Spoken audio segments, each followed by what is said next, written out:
Hello friends, welcome to Indic horizon.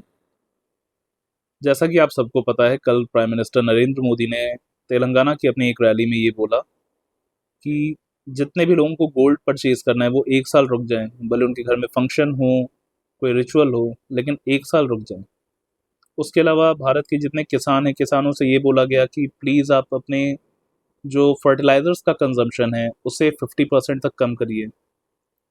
जो edible oil या खाने का तेल हम लोग यूज़ करते हैं उसके कंजम्पशन को कम करने के लिए बोला गया। कार पूलिंग को सपोर्ट किया गया। कार पूलिंग के अलावा work from home, virtual meetings को प्रमोट किया गया। ये सारी चीज़ें ये दिखाती हैं कि एक प्रॉब्लम है जिसको सरकार काफ़ी लेट एक्नॉलेज कर रही है। लेट क्यों? क्योंकि ये सारी चीज़ें सरकार को तब भी पता थी जब प्राइम मिनिस्टर नरेंद्र मोदी ने लोकसभा की अपनी स्पीच में बोला था कि जैसे कोरोना काल में पूरा देश एक साथ रहा, वैसे ही देश को एक साथ रहने की आवश्यकता है आगे आने वाले समय में, कठिन समय में। अब ये लेट क्यों हुई? ये लेट सबको पता है कि बस चुनाव की वजह से हुई, क्योंकि कुछ राज्यों में चुनाव थे। देखिए, चलिए एक्नॉलेज तो किया, यही बड़ी चीज़ है। अब प्रॉब्लम कहाँ आती है? प्रॉब्लम ये आती है कि जो चीज़ें बोली गई क्या वो प्रैक्टिकल हैं?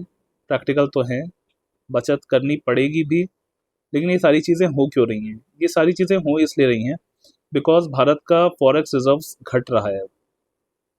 फॉरेक्स रिज़र्व वो पूंजी होती है रिज़र्व बैंक ऑफ इंडिया के पास, जिससे वो रुपीस की प्राइस को स्टेबलाइज करता है, अपने इंपोर्ट्स को लाने की क्षमता रखता है। क्योंकि देखिए, पूरे विश्व में अगर आप कहीं से भी इंपोर्ट करते हैं तो विश्व के सारे देश एक ऐसी करेंसी चाहते हैं जिससे वो कुछ भी खरीद सकें। अगर वो इंडियन करेंसी लेंगे तो उनकी मजबूरी हो जाएगी कि उनको इंडिया से ही कुछ खरीदना पड़ेगा, क्योंकि इंडियन करेंसी सिर्फ इंडिया में वैलिड है। डॉलर एक ऐसी करेंसी है जो पूरे वर्ल्ड में एक्सेप्टेबल है। तो होता क्या है?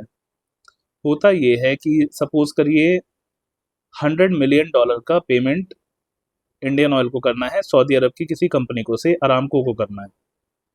अरामको विश्व की सबसे बड़ी तेल की कंपनी है। तो सपोज करिए कि अरामको को इंडियन ऑयल को पेमेंट करना है $100 मिलियन का। अब ये होता कैसे है? सपोज करिए कि इंडियन ऑयल का अकाउंट जो है वो स्टेट बैंक ऑफ इंडिया के पास है।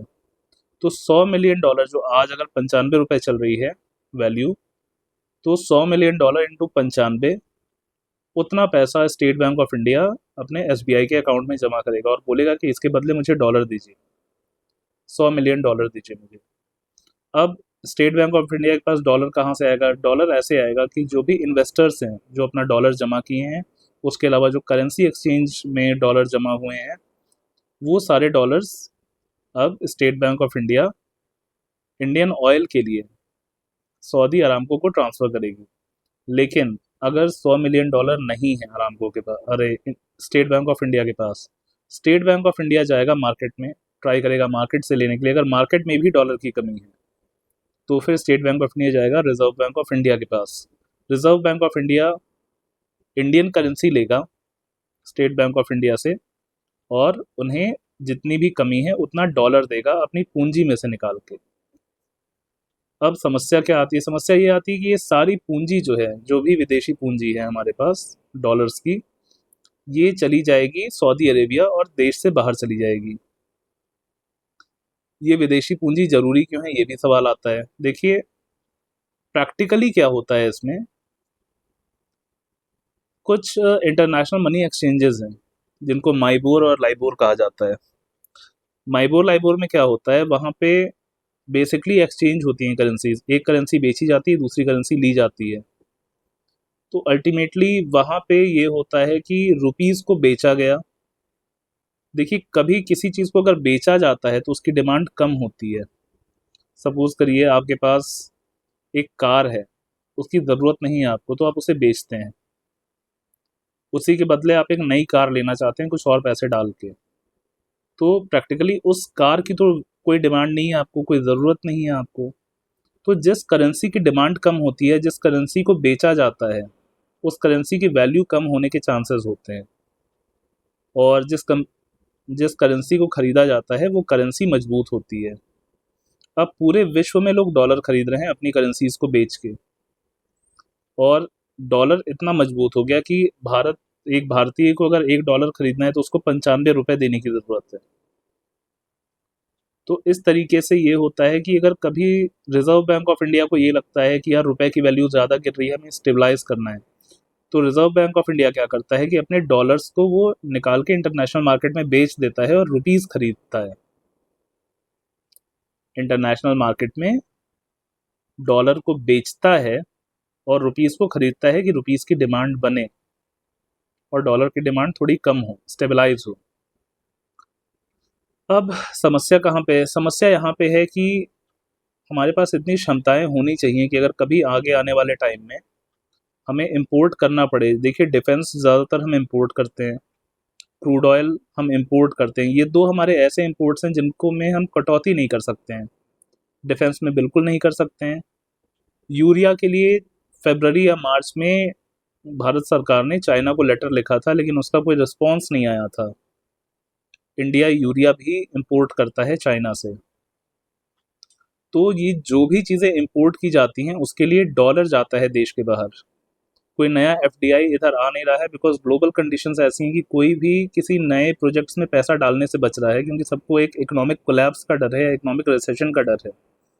तो नया डॉलर कहीं नहीं आ रहा है और इसी वजह से डॉलर का सेंट्रलाइजेशन हो रहा है, डॉलर मार्केट में कम हो रहा है पूरे विश्व में, और डॉलर की मांग वैसी ही बनी हुई है। तो अगर सप्लाई कम हो रही है और डिमांड बढ़ रही है, दैट मीन्स उसकी वैल्यू भी बढ़ रही है साथ साथ में, डिमांड बढ़ने की वजह से डॉलर की। और जब डॉलर की डिमांड इतनी बढ़ रही है तो रिलेटिवली हमारी करेंसी से वो मजबूत होता जा रहा है, जो कि अभी 95 रुपए का हो गया। अब इससे एक और समस्या आती है कि जब भी हमारी करेंसी कमज़ोर होती है तो इम्पोर्ट्स हमारे महंगे हो जाते हैं। एक एग्जांपल से समझते हैं।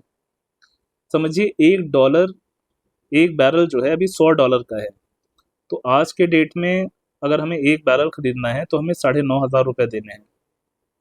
यही अगर डॉलर 100 रुपये का हो जाए तो हमें एक बैरल खरीदने के लिए देने होंगे 10,000 रुपये। अब ऐसी कंडीशन समझिए कि अगर क्रूड ऑयल की ही प्राइस इंक्रीज हो जाए, $110 हो जाए प्रति बैरल, तो 95 रुपये के हिसाब से हमें करीब देने होंगे 10,300 रुपये या 10,400 रुपये $1 के। लेकिन अगर रुपया भी 100 रुपये का हो गया $1 के अगेंस्ट, कि 100 रुपये का $1 हो गया, तो वही चीज़ जो हमें इनिशियली 9,500 की पड़ रही थी जब सब चीज़ें स्टेबल थी, या अभी की जो कंडीशन है, वही हमें जो 9,500 का मिल रहा था वो 11,000 का मिलेगा एक बैरल तेल। तो जैसे जैसे करेंसी की वैल्यू कम होगी, आपके इंपोर्ट्स और महंगे होते जाएंगे, दैट मीन्स देश का पैसा और ज़्यादा जाएगा बाहर। तो अब करना क्या है इसमें? करना कुछ नहीं है, करना ये है कि ट्राई करिए कि आप अपने साइड से जो कर सकते हैं वो करें। ट्राई करिए कि फालतू में कार ना निकालें, जितना हो पाए टू व्हीलर्स का यूज़ करें, टू व्हीलर से भी ज़्यादा अगर मेट्रो अवेलेबल है तो मेट्रो का यूज़ करिए, पब्लिक ट्रांसपोर्ट्स का यूज़ करिए। जो भी चीज़ें इंपोर्ट होती हैं जैसे सनफ्लावर ऑयल का कंजम्पशन कम करिए, बिकॉज हमारे देश की पॉपुलेशन 150 करोड़ है। 150 करोड़ लोग अगर बचत पे आ गए तो बहुत ज़्यादा बचत होगी, और ये बचत हमें सपोर्ट करेगी जब हमें सबसे ज़्यादा ज़रूरत होगी इम्पोर्ट्स की। पता नहीं आप लोगों को कितने लोगों को पता है, अभी मणिपुर में म्यांमार के जो वो रेबल ग्रुप्स हैं, उन्होंने इंडिया के अंदर एक स्ट्राइक की है, कुछ गांवों में आग लगा दिया है और कुछ अबडक्शन किए हैं। तो इंडिया की सिक्योरिटी फोर्सेस उसका तो बदला लेंगे, और ये रेबल ग्रुप्स ऐसे हैं जो चाइना और अमेरिका और पाकिस्तान जो भी पैसा देगा ये उसके लिए काम करेंगे। उसके अलावा आज जो नरेंद्र मोदी की आज की रैली थी, वहाँ पे कुछ जिलेटिन की छड़ें प्राप्त हुई हैं। जिलेटिन की छड़ें एक्सप्लोसिव या बॉम्ब बनाने के लिए यूज़ की जाती हैं। उसके अलावा दिल्ली ऑलरेडी एक हाई अलर्ट से जूझ ही रहा है आज की डेट में।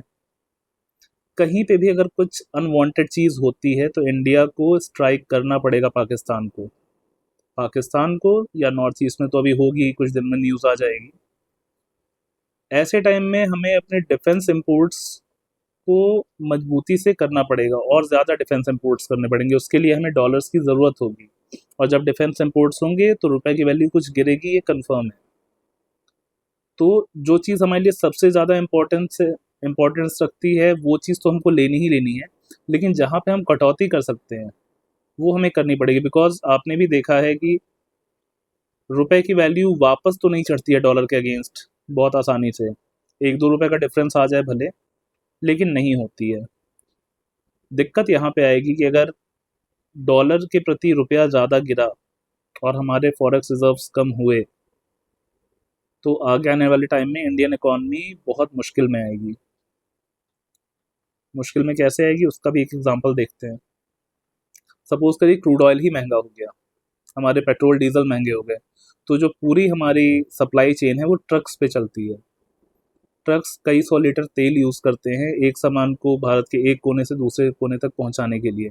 2 रुपये पर लीटर भी अगर डीजल महंगा होता है या 3 रुपये पर लीटर भी डीजल महंगा होता है तो हमारे सामान महंगे हो जाएंगे, बिकॉज उनकी कॉस्ट बढ़ जाएगी लॉजिस्टिक्स की। और अगर लॉजिस्टिक्स की कॉस्ट बढ़ती है या डीजल की कॉस्ट बढ़ती है और सप्लाई चेन आपकी महंगी हो जाती है तो इसका एक कैस्केडिंग मतलब इसका एक चक्रवृद्धि टाइप का इम्पैक्ट पड़ता है पूरे के पूरे सामानों के ऊपर। तो फिर क्या होती है, महंगाई आती है। महंगाई क्या है, महंगाई कुछ नहीं होती है, आपके रुपए की क्षमता कम हो जाती है कोई भी चीज़ खरीदने की, वो होती है महंगाई। तो महंगाई बढ़ेगी। दिक्कत कहाँ पे आएगी कि आपकी रुपए की वैल्यू भी गिर रही है इंटरनेशनल मार्केट में, आपके यहाँ महंगाई भी बढ़ रही है। जब ये दोनों चीज़ें आ जाएंगी तो हम अपनी ज़रूरत के सामान या तो हमको उसके लिए ज़्यादा पैसा चाहिए, लेकिन इकोनॉमिक स्लो डाउन ऑलरेडी चल रहा है, सैलरीज नहीं बढ़ रही हैं, गवर्नमेंट एम्प्लॉयज़ को छोड़ के उनका डीए लग जाता है। तो जितना सामान अभी आप यूज़ कर रहे हैं उतना सामान यूज़ करने के लिए आपको और पैसे की ज़रूरत है, या अगर आप नेक टू नेक चल रहे हैं अपने सैलरीज में अपने खर्चों में तो आप अपनी ज़रूरतें ढंग से पूरी नहीं कर पाएंगे। तो इसलिए अभी हमें ये नहीं देखना है कि गवर्नमेंट को आप सपोर्ट करते हो नहीं करते हो, मोदी अच्छा लगता है नहीं लगता है। It's all about national economy. National economy हमारी जितनी मजबूत होगी हमारे यहाँ देश भी उतना ही मजबूत रहेगा, बिकॉज आगे आने वाले टाइम में डिफेंस पे एक मेजर खर्चा होने वाला है भारत का, क्योंकि कुछ ना कुछ तो होगा। जो स्थितियाँ चल रही हैं हमारे ईस्टर्न बॉर्डर पे भी और हमारे वेस्टर्न बॉर्डर पे भी, तो इसलिए ये करना है कि हम सबको अपनी अपनी छोटी छोटी बिट्स करनी है। छोटी बिट मतलब यही कि ट्राई करो पेट्रोल बचाओ, ट्राई करो कि गैस बचा लो आप अपनी थोड़ी सी, बिकॉज हर आदमी थोड़ा थोड़ा बचाएगा ना तो कम्युलेटिव इफेक्ट उसका बहुत ज़्यादा आएगा और उसका डायरेक्ट इम्पैक्ट पड़ेगा हमारी नेशनल इकॉनमी पे। हालांकि अभी भी हमारी इकॉनमी ख़राब नहीं है, बाकी देशों से अच्छी ही चल रही है, बट स्टिल ख़राब होने में टाइम भी नहीं लगेगा। तो इसलिए अभी हमें सावधान होने की ज़रूरत है, अभी थोड़ा सा हमें अपने खर्चों को कम करने की ज़रूरत है, अपनी आदतों को थोड़ा सुधारने की ज़रूरत है, सो दैट हमारी इकॉनमी चलती रहे। और बाकी जब टाइम बीत जाएगा, स्थितियाँ स्टेबल हो जाएंगी तो फिर हमारी इकॉनमी रिवाइव हो जाएगी। तो फ्रेंड्स, अगर आप इस वीडियो को फेसबुक पे देख रहे थे तो लाइक और शेयर कर दीजिएगा, ठीक लगा तो। और अगर आप यूट्यूब पे देख रहे थे तो लाइक और सब्सक्राइब कर दीजिएगा और थोड़ा सा ना कमेंट डाल दीजिएगा, अच्छा लगता है अगर आप लोगों का कमेंट वगैरह आता है तो। Thank you so much.